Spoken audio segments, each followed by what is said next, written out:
Reddit pregunta: ¿qué cosa idealiza la gente para el romance, pero en realidad es horrible? La cultura del esfuerzo extremo.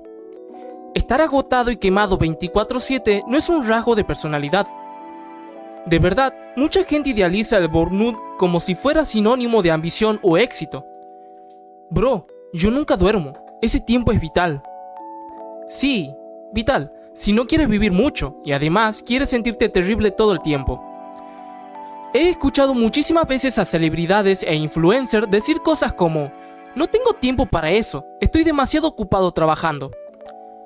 Lo dicen casi con orgullo, como si no tener tiempo para ver una serie, convivir con amigos o pasar tiempo con la familia fuera una medalla de honor. Pero, sinceramente, suena agotador. Parece una forma de vivir donde nunca te permites descansar, desconectarte o desarrollar hobbies e intereses fuera del trabajo.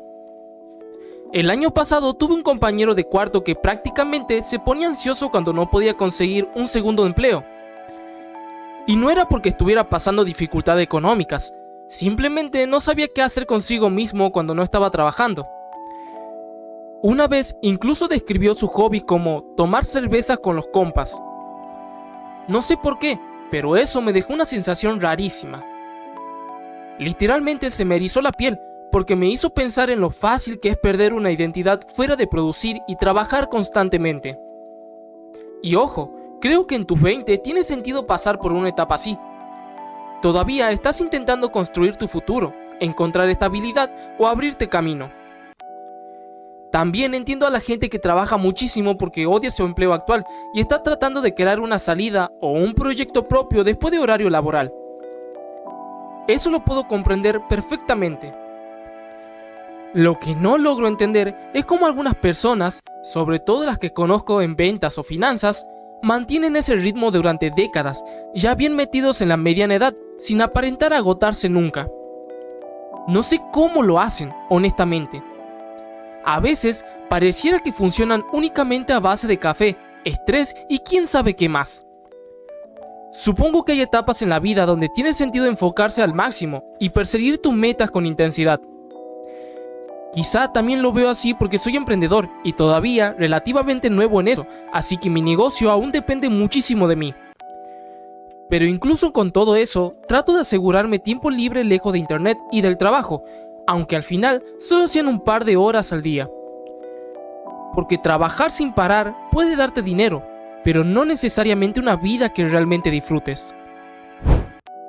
Me diagnosticaron TDAH cuando era niño, pero nunca nadie me explicó bien qué es en realidad mi TDAH. Así que nomás se daba por hecho de que yo seguiría tomándome mi medicación en la universidad y después de la universidad. Me funcionó por un rato, pero luego la dejé. Entonces pasé muchos años en la adultez batallando por mantener mi vida organizada, y ahora mismo me di cuenta de que no me agarra esa motivación o ese empujón para hacer algo hasta el último segundo posible. Me distraigo fácil, a veces no puedo terminar una tarea y nunca me lo explicaron bien de que no soy un idiota, es solo el TDA. ¿Por qué alguien lo romantizaría? Mantengo la casa limpia, pero mi oficina en casa es un desastre. No puedo encontrar nada. No puedo tener notas limpias o ordenadas. Siempre llego tarde o casi llego tarde porque siempre pienso que tengo suficiente tiempo y luego resulta que no tengo tanto tiempo. Esto no es una maña linda de personalidad.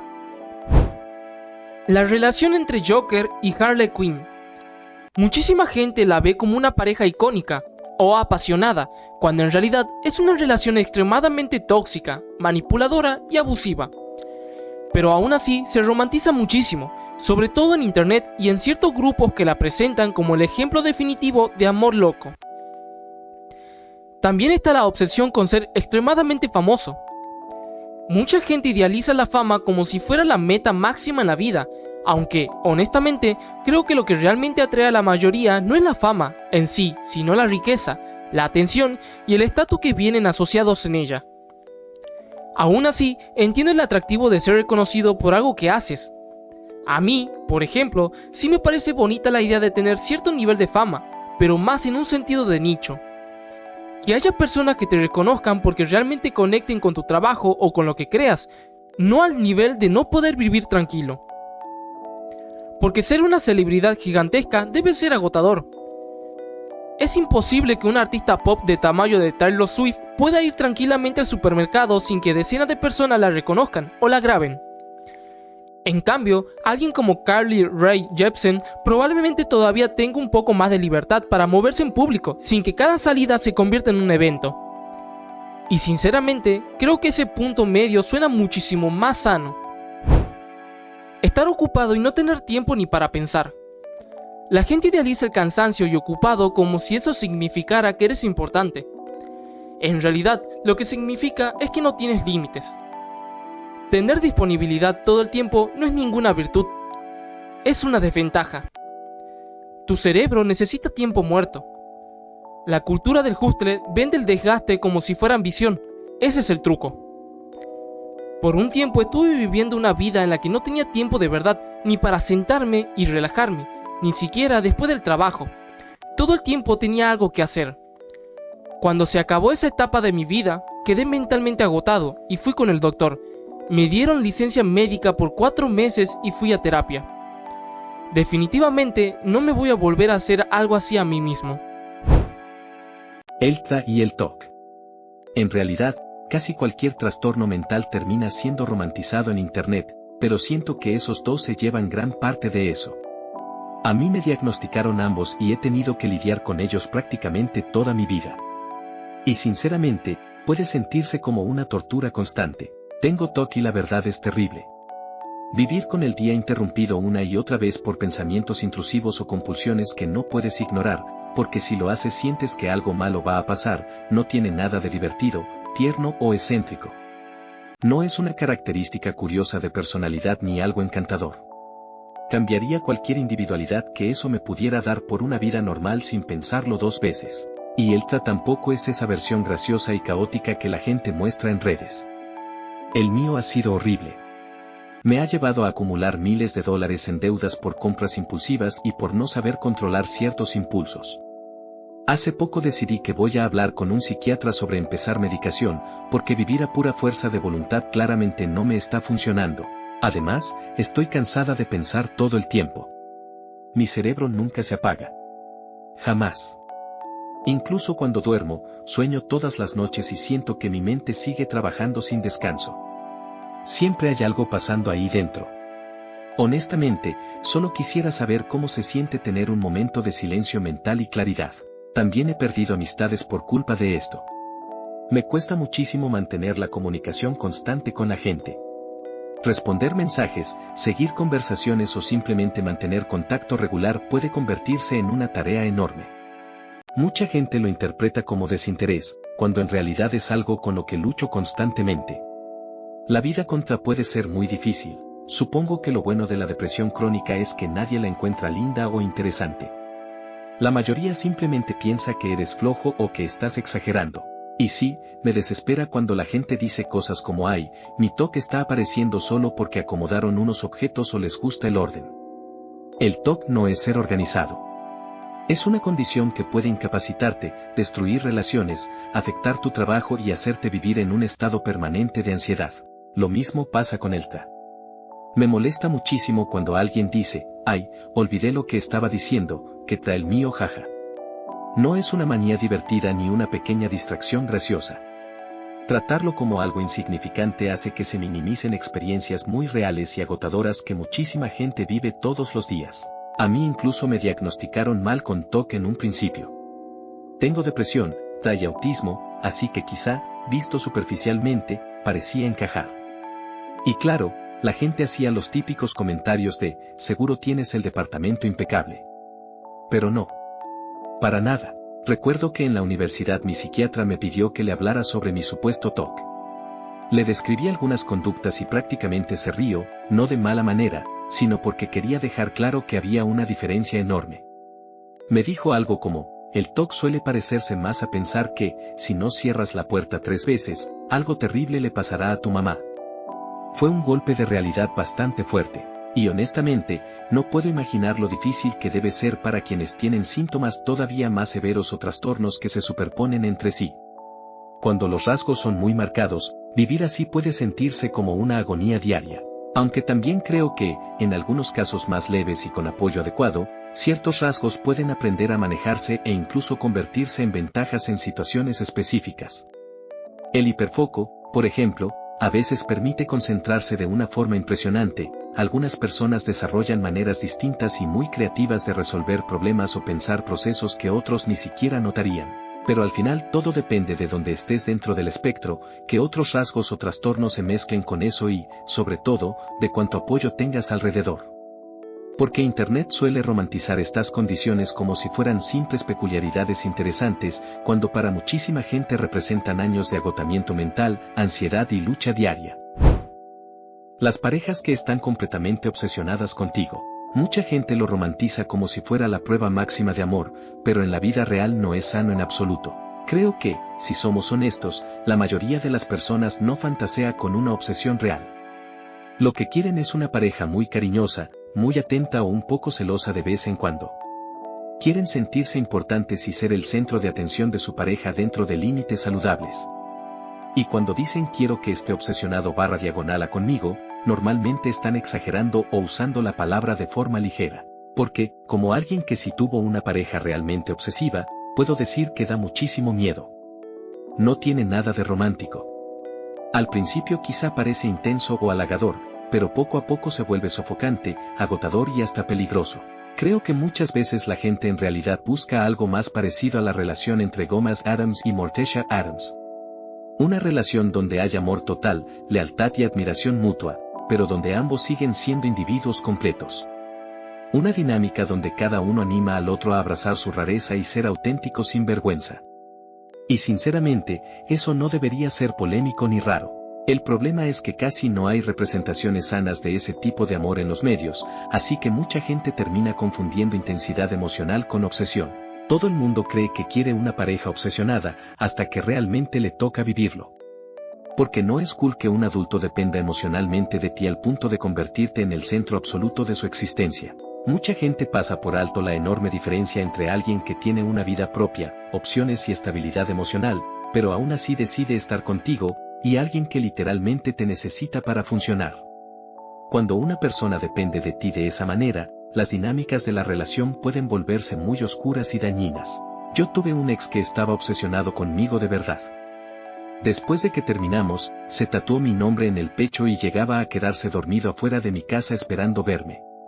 Y mientras yo estaba completamente agotada y asustada por la situación, había gente que hacía bromas tipo, uy, debes traerlos locos. Y era como, no, esto no tiene nada de divertido ni halagador. Era una situación extremadamente incómoda y emocionalmente desgastante. La obsesión real no se siente como un romance apasionado. Se siente como perder espacio, tranquilidad y seguridad dentro de tu propia vida. La propuesta de matrimonio en público. Sé que a mucha gente le parecen románticas, pero honestamente a mí me resultarían una pesadilla. Si alguien me propusiera matrimonio en medio de un restaurante lleno de gente, creo que tendría que volver a quedarme soltera inmediatamente después. Hay algo muy incómodo en poner a una persona bajo tanta presión emocional frente a decenas de desconocidos, cámaras y aplausos. También está esa idea de sigue tu pasión y nada más. Suena inspirador, pero la realidad es que la pasión por sí sola no paga la renta ni garantiza estabilidad. Claro que es importante perseguir lo que amas, pero muchas veces romantizan la idea de lanzarte sin ningún plan alternativo, como si tener un plan B significara que no crees en ti mismo. Y no, a veces simplemente significa ser realista. Otra cosa rarísima es cuando los adultos empiezan a exagerar o bromear con que dos niños van a terminar juntos, solo porque juegan entre ellos o se llevan bien.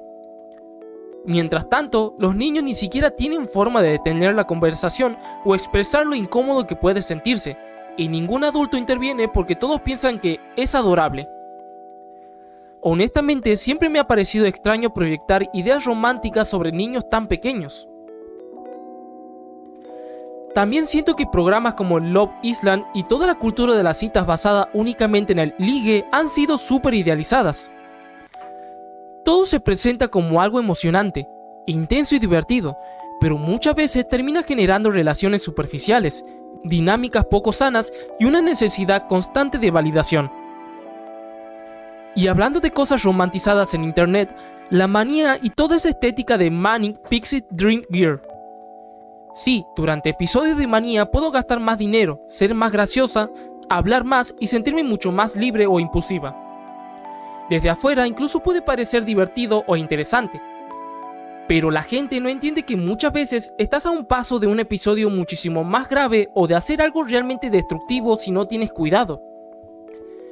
Por eso me da muchísimo coraje cuando intentan convertir el trastorno bipolar en una especie de superpoder creativo. Ese típico discurso de, ay, seguro te hace más interesante o más artístico. Tal vez no sería menos divertido si no tuviera bipolaridad, no lo sé.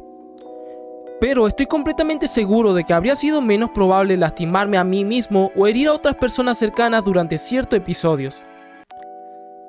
La gente suele romantizar la parte caótica y creativa de estos trastornos, pero ignora todo el daño, el agotamiento y las consecuencias reales que vienen detrás. Soy artista sobre todo. No soy artista gráfico ni artista para videos para adultos, sino un artista de bellas artes que hace lo que siente, pero no se va a vender. Es una verdad dolorosamente real que la muerte hace más ventas y le da más atención a tu trabajo. Pero la vida entre la creación y el éxito después de la muerte es un momento triste, patético y solitario. Cuando básicamente estás ahí esperando a que llegue la muerte. Tienes que aceptar que no vas a estar cuando, y si, tu trabajo empieza a dar resultados, cuando tu familia lo venda para ganar cuentas y estén a salvos, tu trabajo por fin terminó. Pero es como plantar un árbol cuya sombra nunca vas a poder disfrutar. Vivir solo ya de adulto. Todo el mundo dice, por fin vas a tener libertad. Y sí, la libertad es real, pero casi nadie habla del silencio. Llegas a casa y no hay nadie para decir, ya volví. Al principio suena tranquilo, incluso ideal, pero con el tiempo ese silencio puede ir pesando más de lo que uno espera. Te das cuenta de que la soledad no siempre es descanso, a veces simplemente es ausencia. También existe la idea de estar demasiado atado o demasiado dependiente de otra persona. Puede parecer bonito desde fuera, pero cuando no hay espacio personal suficiente o cuando todo gira alrededor de una sola relación, deja de ser saludable muy rápido. La cercanía no debería significar pérdida total de individualidad. La falta de privacidad personal es otro tema que mucha gente subestima.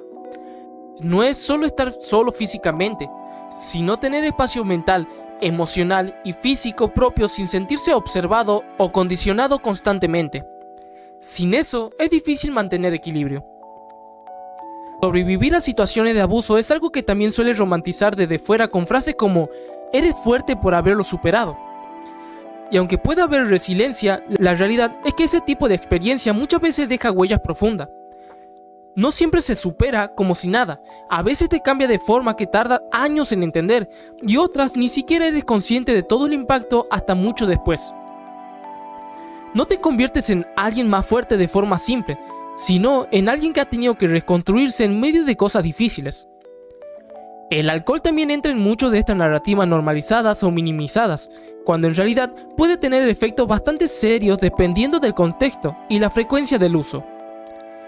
Con el TDAH pasa algo similar. Muchas veces se trata como algo tierno o simpático. ¡Ay, se me olvidó lo que estaba diciendo! ¡Qué TDA el mío! Pero en la vida real puede ser mucho más complicado. No es solo distracción, puede afectar la organización, la estabilidad emocional, la motivación y en algunos casos contribuir a ansiedad o depresión si no está bien tratado o acompañado.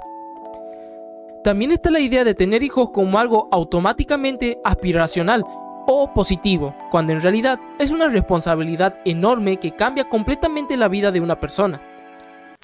No es algo ligero ni universalmente deseable, y no debería tratarse como una expectativa automática. La fe o la espiritualidad también se mencionan a veces de forma problemática. No es que la fe en sí sea algo negativo, pero en algunos casos puede ser utilizada o malinterpretada por personas que se aprovechan de la vulnerabilidad de otros. Por eso es importante diferenciar entre la fe como experiencia personal y su posible uso manipulativo en ciertos contextos. Y finalmente están los lazos traumáticos. Mucha gente confunde la intensidad emocional, el dolor y la obsesión con amor profundo. Pero en realidad, cuando hay dinámicas dañinas o inestables, esa intensidad no siempre es amor. Muchas veces es apego condicionado por el estrés, el miedo o la dependencia emocional. Separar esas cosas no es fácil, pero es importante para entender relaciones más sanas. Autismo. Hay un montón de gente que se diagnostica a sí misma. Domina la conversación en línea sobre el autismo. No están pensando por los niveles 2 y 3. Esas son personas a las que les toca tener mucho menos voz y la gente con nivel 1 hace que parezca que solo es un detallito o una rareza. Y muchas veces controlan el debate sobre eso si es una discapacidad. Me enoja un montón. Los paseos en globo aerostático. Suenan idílicos, pero en la práctica son bastante incómodos. Hace viento, hay ruido constante y vas completamente a merced de lo que decida la naturaleza. Yo hice uno una vez y no lo repetiría. La experiencia no fue tan tranquila ni bonita como la gente suele imaginar. También están los jóvenes atractivos criminales violentos o la forma en que se romantiza la enfermedad mental en personajes ficticios o en redes sociales. No es algo tierno ni estético, aunque Internet lo haya convertido en tendencia. Esto siempre me ha parecido una locura. Yo estuve activa en los primeros días de Tumblr, y este tipo de fetichización, junto con la de asesinos en serie, era de las cosas más problemáticas que empezaban a volverse mainstream. Internet hizo que la información estuviera disponible en fragmentos muy simplificados, sin contexto ni matices, y eso ha llevado a que muchas personas se autodiagnostiquen o formen ideas completamente distorsionadas a partir de publicaciones superficiales. Esa misma simplificación también se filtra en libros, series y otros medios, como toda la estética del azar hardcore. En lo personal, tengo depresión mayor recurrente, MDD, ITA, y no le desearía a nadie ni un solo aspecto de ninguna de las dos condiciones. No tienen nada de romántico ni de estético. También está la cultura del consumo de sustancias, el alcohol y las fiestas como estilo de vida. Puede parecer divertido mientras dura, pero casi siempre tiene consecuencias y tarde o temprano deja de serlo. Algo que también me incomoda es cuando se les dice a niños pequeños que le echen ganas a sus mamás o que participen en dinámicas románticas como si fueran adultos. O cuando se les pregunta a niños si ya tienen novio o novia, como si fuera algo normal o gracioso. Las parejas celosas también se suelen romantizar, pero en la vida real eso puede ser una señal de dinámicas poco sanas. Y algo muy importante, la dependencia económica. A mucha gente le gusta la idea de que alguien no trabaje o dependa de otra persona, sin ver lo que realmente implica. Esto afecta especialmente a personas con discapacidad, padres o madres que se quedan en casa, o cualquier persona que termina atrapada en relaciones abusivas por falta de independencia financiera. Cuando dependes económicamente de otra persona, en el fondo quedas en una posición de vulnerabilidad. No es algo bonito ni cómodo, y es una de esas realidades que rara vez se habla con honestidad, pero que no debería romantizarse en absoluto. Uso de sustancias como el alcohol. El sufrimiento extremo también entra en esta lista de cosas que mucha gente termina romantizando sin pensar demasiado en las consecuencias reales. Otra cosa que suele idealizarse es la intimidad bajo la ducha, como si fuera automáticamente algo romántico, intenso o de película. En teoría suena muy íntimo y conectado, pero en la práctica tiene muchas limitaciones físicas que casi nunca se mencionan. El agua no funciona como lubricante, la temperatura puede volverse incómoda rápidamente y el espacio reducido no ayuda en absoluto. De hecho, solo tuve esa experiencia una vez. No duró más de unos 5 minutos antes de que la combinación de vapor muy caliente, la falta de estabilidad y el esfuerzo físico terminara afectando a la otra persona, que incluso llegó a marearse. Fue una situación bastante incómoda de manejar en el momento, porque tuve que ayudarla a salir de la ducha y sentarla en un lugar fresco para que se recuperara. En ese instante te das cuenta de que algo que en la imaginación parece perfecto puede volverse bastante complicado en la realidad. Algo similar pasa con la intimidad en otros entornos como la playa, el mar o cualquier cuerpo de agua. En la ficción o en la fantasía suele verse como algo libre, espontáneo y emocionante, pero la realidad es mucho menos estética. La arena se mete en todos lados, el agua no siempre es cómoda y el entorno en general puede hacer que la experiencia sea más incómoda que placentera. Recuerdo una situación en la playa en la que estaba con alguien y, en medio del momento, la otra persona terminó diciendo algo como que la arena hacía que todo se sintiera bastante desagradable y poco práctico. Y es que es exactamente eso, la parte física rompe completamente la idealización. No es que sea mágico, es que es un entorno poco adecuado para ese tipo de cosas. Creo que esto se repite mucho en general, la gente tiende a idealizar la intensidad del momento, la emoción o la fantasía, pero ignora completamente la parte real, que incluye incomodidad, factores externos y todo lo que no se ve en películas o historias. Al final, muchas de estas experiencias funcionan mejor en la imaginación que en la vida real. TOC. Como alguien que lo tiene, realmente me cuesta mucho lidiar con que la gente cruce o minimice los límites de lo que implica este trastorno. En muchas historias o series se presenta de forma muy superficial, como a él le gusta que sus cosas estén en orden, pero solo ella puede desordenarlas. Como si el TOC fuera algo flexible o incluso curable por el amor o por la presencia de otra persona.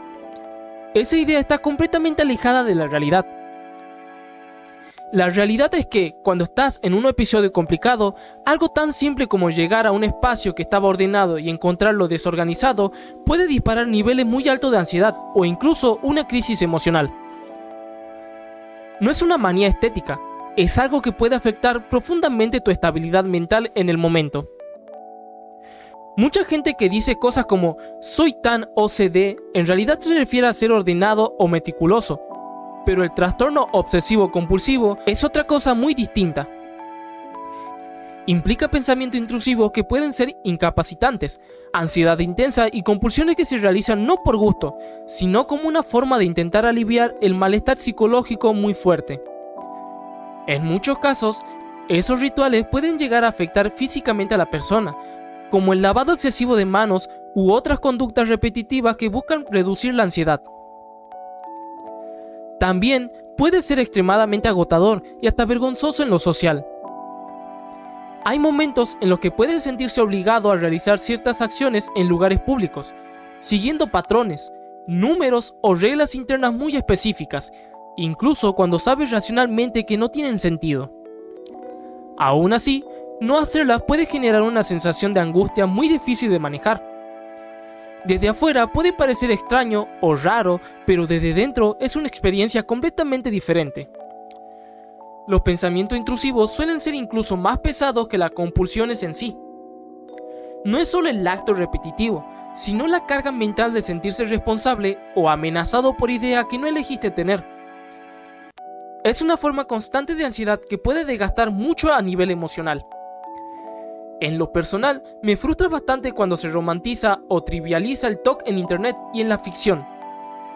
No es una característica estética ni una forma de personalidad curiosa. Es algo que puede afectar seriamente la calidad de vida, la autonomía y la salud mental de quien la padece.